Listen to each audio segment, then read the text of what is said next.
Good morning, students. I am Dr. Loni Lokwani, Associate Professor, Department of Chemistry, Government College, Kota.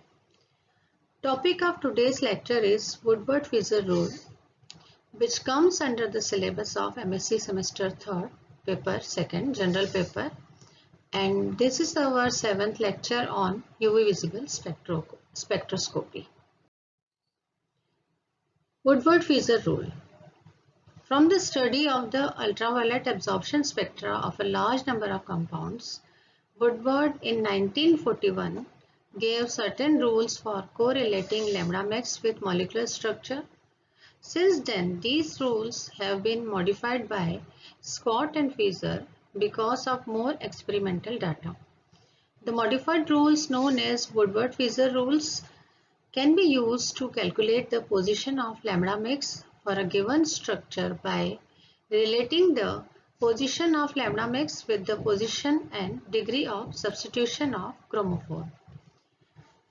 तो ये rules जो है mainly calculating absorption maximum इन dice के लिए है. Dice में हम कैलकुलेट कर सकते हैं और जितना लॉन्गर कॉन्जुगेटेड सिस्टम होगा उतनी ही ज़्यादा इनकी वेवलेंथ होगी, मीन्स लैम्डा एब्जॉर्प्शन मैक्सिमम या लैम्डा मैक्स होगी.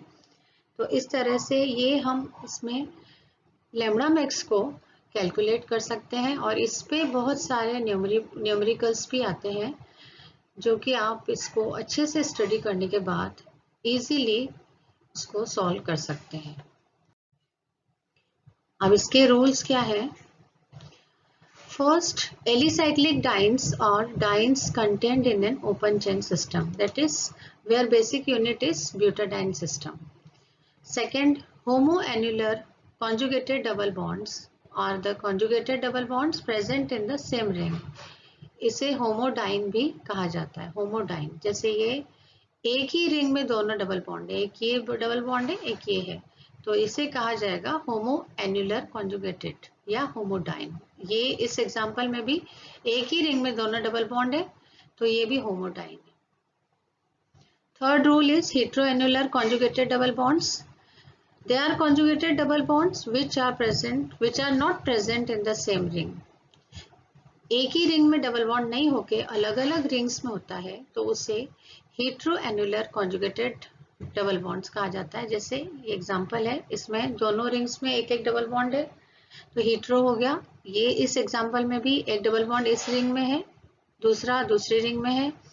इस एग्जांपल में भी दोनों डबल बॉन्ड जो है अलग अलग रिंग्स में दिख रहे हैं.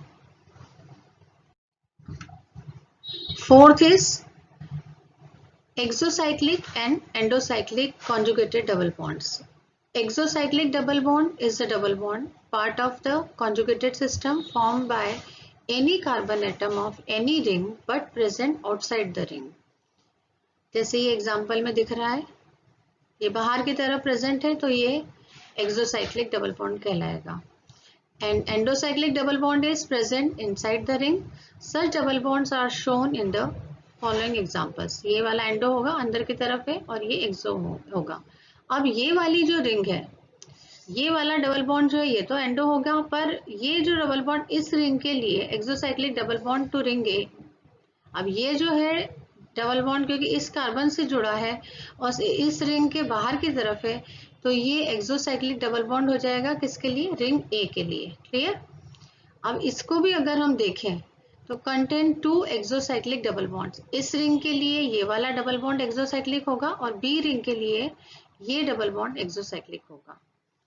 So Woodward formulated certain empirical rules for calculating the lambda max in case of dienes.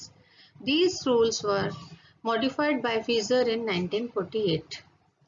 According to these rules, each type of diene has a certain fixed basic value and the value of absorption maximum depends upon this. First, the number of alkyl substituents or ring residue on the double bond. Double bond से जो ring residue जुड़ा है उस पे या alkyl group जो भी जुड़ा हुआ है उस पे डिपेंड करता है. Second, the number of double bonds which extend conjugation. Third, the presence of polar groups such as chloro, bromo, OR, SR, etc. Ring residue is a carbon-carbon bond, not a part of the conjugated system, but attached to any one of the carbon atoms of the conjugated polyene systems. तो ये आपको example से ज़्यादा अच्छे से समझ आएगा. पहले इनकी वैल्यूज हम देखते हैं. ये टेबल में वैल्यूज दे रखी हैं कॉन्जुगेटेड डाइन्स और ट्राइन्स के लिए. जैसे parent value for butadiene system और अ साइक्लिक कॉन्जुगेटेड डाइन, ये होती है 217 मिलीमाइक्रॉन MU. ए साइक्लिक अगर ट्राइन है तो 245. होमो एन्युलर कॉन्जुगेटेड डाइन मीन्स एक ही रिंग में दोनों डबल बॉन्ड है, होमो एन्युलर है, तो उसका लिए 253. हीट्रो एन्युलर कॉन्जुगेटेड डाइन अगर डबल बॉन्ड अलग अलग रिंग में है तो उसके लिए 215. अब अगर कोई सब्स्टिट्यूएंट जुड़ा है, तो जैसे एल्किल सब्स्टिट्यूएंट ऑन रिंग पे है, रिंग पे कोई अगर एल्किल ग्रुप जुड़ा है तो उसके लिए +5 करेंगे, जोड़ेंगे उसमें. अगर कोई एक्सोसाइक्लिक डबल बॉन्ड है तो उसके लिए भी +5. डबल बॉन्ड एक्सटेंडिंग कॉन्जुगेशन है तो उसके लिए 30 ऐड करेंगे इसमें. और ऑक्सोक्रोम्स के लिए OR ग्रुप के लिए +6, SR के लिए +30, क्लोरो या ब्रोमो के लिए +5, NR2 के लिए +60, एसीटेट OCOCH3 के लिए 0. अब नेक्स्ट एक और टेबल हम कंसिडर करेंगे जिसमें कि क्रोमोफोर्स की पोजीशन के अकॉर्डिंग भी उनकी वैल्यूज बताई गई है. OH ग्रुप अगर अल्फा पोजीशन पे जुड़ा है तो उसके लिए वैल्यू होगी +35 नैनोमीटर. बीटा पे जुड़ा है तो +30 और डेल्टा पे जुड़ा है तो +50. OSE ग्रुप है तो +66 अल्फा पोजीशन पे, बीटा पे है तो +6, गामा पे +6 एंड डेल्टा पे भी +6. क्लोरो ग्रुप है अल्फा पोजीशन पे +15, बीटा पे अगर क्लोरो जुड़ा है तो +12 होगा. ब्रोमो ग्रुप अगर अल्फा पोजीशन पे जुड़ा है तो +25, बीटा पे है तो +35. OR ग्रुप है तो उसके लिए अल्फा पोजीशन पे +35 और बीटा पे +30, गामा पे 17 एंड डेल्टा पे 31. ऐसे ही SR है, बीटा पे तो +85, NR2 है तो बीटा पे +95. तो ये कुछ टेबल में वैल्यूज दी हुई है, इनको अगर आप याद कर लेंगे तो इजी हो जाएगा आपको न्यूमेरिकल्स जो देंगे वो सॉल्व करना. तो हम इसको एग्जाम्पल से समझेंगे तो ज़्यादा अच्छे से समझ आएगा. जैसे ये है, calculate the absorption maximum in the ultraviolet spectrum of hexadiene. तो ये इसका सॉल्यूशन यहाँ दिया हुआ है. द बेसिक यूनिट क्या हो गई इसमें, 2,4 हेक्साडाइन क्या है, ब्यूटाडाइन है. There are 2 alkyl substituent, 1 on each double bond. जैसे यहाँ है, ये बेसिक यूनिट ये हो गई 1 2, ये 1 पोजिशन है, 2 3 4. तो इस तरह से दोनों पे जो है, 2 पे जो है ये डबल बॉन्ड है और 4 पे इसलिए इसको हेक्साडाइन बोलेंगे. और दो जो है ब्यूटाडाइन के दोनों और जो है CH3 ग्रुप है. तो बेसिक वैल्यू ब्यूटाडाइन की टेबल में बताई थी हमने 217 है.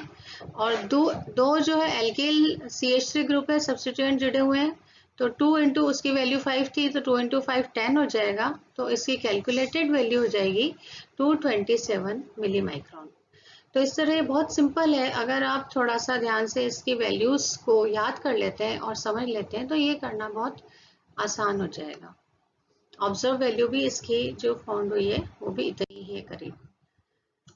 Next example, calculate the lambda max for the this compound. This is, अब ये क्या है, दोनों डबल बॉन्ड अलग अलग रिंग में है तो हेट्रो एन्युलर डाइन है.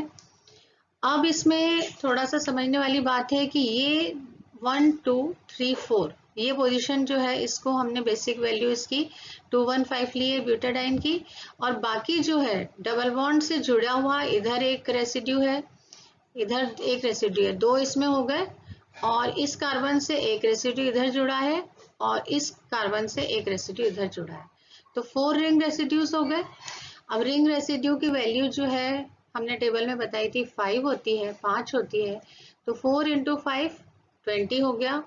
तो इसका आंसर हो जाएगा, कैलकुलेटेड वैल्यू इज 235 मिलीमाइक्रॉन. और ऑब्जर्व वैल्यू भी जो पाई गई है वो 234 ही थी, तो ये बिल्कुल करेक्ट आंसर है 235 मिली माइक्रोन। क्लियर हो गया। रिंग रेसिड्यू कैसे देखते हैं, 1 2 3 4, ये वाली जो है इसको तो हमने बेसिक मान ली हमने यूनिट, उसकी वैल्यू 215। अब एक जो है इधर जुड़ा है इस कार्बन से, एक इधर जुड़ा है, तो दो इधर इस रिंग में हो गए रेसिड्यू और दो इस रिंग में हो गए, एक इधर और एक इधर। तो इस तरह से हम कैलकुलेट कर सकते हैं। एक और एग्जांपल लेंगे। Calculate the lambda mix for the following compound, this is alpha beta unsaturated ketone. अब इसमें क्या है, दो एल्किल सब्स्टिट्यूएंट है, मेथिल ग्रुप है, वो बीटा पोजीशन पे जैसे दिख रहा है, ये अल्फा, ये कीटोन ग्रुप है तो यहाँ जुड़ा हुआ कार्बन अल्फा होगा, ये बीटा होगा। अब बीटा पोजीशन पे दो CH3 ग्रुप्स हैं, ये दोनों बीटा पोजीशन है। तो basic value for alpha beta unsaturated acyclic ketone की 215 होती है, तो यहाँ 215 लिखेंगे। अब दूसरी टेबल में हमने बताया था कि अलग अलग पोजीशन पे जो ग्रुप जुड़े होते हैं उनकी वैल्यू अलग होती है। तो बीटा पोजीशन पे अगर दो CH3 ग्रुप है तो उसकी वैल्यू 12 है, तो 2 से मल्टीप्लाई करेंगे तो 24 हो जाएगी। तो कैलकुलेटेड वैल्यू हो जाएगी 239 नैनोमीटर, और ऑब्जर्व वैल्यू इसकी जो पाई गई वो 237 नैनोमीटर है। तो ये भी इसका एक न्यूमेरिकल इस तरह से आते हैं, और एग्जाम्पल से हम समझेंगे तो ज़्यादा अच्छे से आपको समझ आएगा।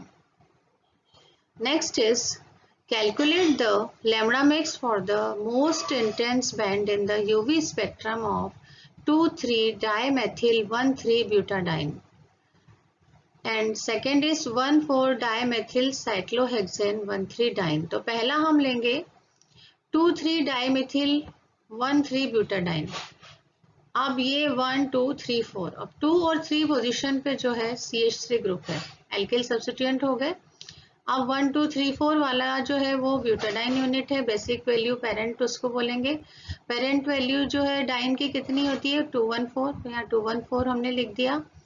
अब 2 सब्स्टिट्यूएंट एल्किल ग्रुप है ये CH3, तो 5 होती है, तो 2 इंटू 5 तो 10 हो गई।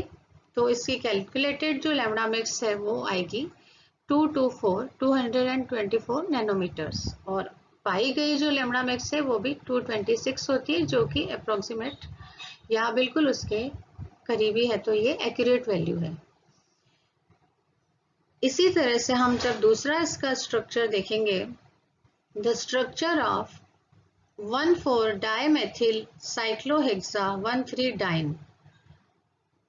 अब इसमें क्या है, 1 और 4 पोजीशन पे मेथिल ग्रुप है, और 1 2 और 3, तो 1 और 3 पे डबल बॉन्ड है, तो इसलिए इसका नाम है साइक्लोहेक्सा 1,3-डाइन। अब ये क्या है, कौन सी तरह की डाइन है, दोनों जो है डबल बॉन्ड एक ही रिंग में अंदर की तरफ है, तो होमो एन्युलर डाइन है, होमोडाइन भी इसे बोला जाता है, विथ 2 मेथिल सब्स्टिट्यूएंट्स, जो कि लिखा हुआ है कौन से मेथिल, A और C, CH3 वाले, एंड 2 रिंग रेसिड्यूज इन्होंने मार्क भी किया हुआ है, जैसे इसको हम इन्होंने बेसिक वैल्यू मान लिया 1 2 3 4। अब इसमें रिंग रेसिड्यू कौन से होंगे, एक ये वाला B, और मतलब इस कार्बन से जुड़ा हुआ और इस कार्बन से जुड़ा हुआ D। क्लियर। तो पेरेंट वैल्यू तो हम इसमें कौन सी लेंगे, क्योंकि होमो एन्युलर डाइन है, तो उसकी वैल्यू हमने टेबल में देखी थी 253 नैनोमीटर है, 253 nanometre for homo annular diene है, और 2 CH3 ग्रुप है, एल्किल जो है ग्रुप है, सब्स्टिट्यूएंट है, उसकी वैल्यू होती है 5, तो 2 है, तो उसको 2 से मल्टीप्लाई करेंगे, 2 इंटू 5 तो हो जाएगा 10। और इसी तरह से 2 रिंग रेसिड्यू है, ये दिख रहा है B पोजीशन पे और D पोजीशन पे, तो इनकी वैल्यू भी 5 होती है, तो 2 रिंग रेसिड्यू है, तो 2 इंटू 5 तो हो जाएगा 10। तो इन सब का हम एडिशन करेंगे तो वैल्यू हमारी आती है 273 नैनोमीटर, और कैलकुलेटेड वैल्यू लैम्डा मिक्स से 273 आ रही, और ऑब्जर्व भी 265 है, तो करीब करीब बराबर ही है। तो इस तरह से आपके एग्जाम में इस पे जो है वुडवर्ड-फिशर रूल्स पे न्यूमेरिकल हमेशा आते हैं, तो अगर आप इसको समझ के और इसकी वैल्यूज याद कर लेंगे तो आपके लिए बहुत आसान हो जाएगा इसको कैलकुलेट करना। और ये जनरली लॉन्गर चेन्स के लिए देखा जाता है, जैसे अगर कहीं पे डबल बॉन्ड 5 से भी ज़्यादा प्रेजेंट है और तो एब्जॉर्प्शन उसका 400 के ऊपर होगा विजिबल रीजन में, तो वो सब्सटेंस जो है कलर होगा, हम उनको नेकेड आई से भी देख सकते हैं क्योंकि विजिबल रीजन में एब्जॉर्प्शन वो शो कर रहा है। इसी तरह से अगर एल्किल ग्रुप प्रेजेंट है डबल बॉन्ड पे, तो उसमें ये भी एक रीजन है बेथोक्रोमिक शिफ्ट का। तो बेथोक्रोमिक शिफ्ट मतलब टुवर्ड्स रेड, रेड और उसके रेड शिफ्ट होती है, लॉन्गर वेवलेंथ की तरफ जाती है। तो इस तरह से जो है ये हम कैलकुलेट कर सकते हैं वुडवर्ड और फिजर रूल से डिफरेंट टाइप के जो भी कंपाउंड है उनकी lambda mix values. Thank you.